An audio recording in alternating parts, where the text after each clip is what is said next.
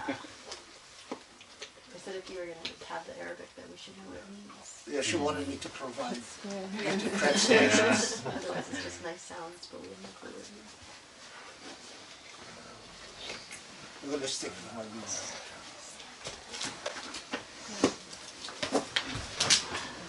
Only longer come up and discuss. I know. Unlike the Wahhabis, that's like, you don't need to understand anything. I know. Say it and be quiet. Your heart will love what it means. Alhamdulillah, I just enjoyed it. We're the design. Shall we stop? I mean, I have to, but Okay. Let's stop. he's going to Are leave. you guys tired? I You guys are gonna go? Okay, so let's stop then.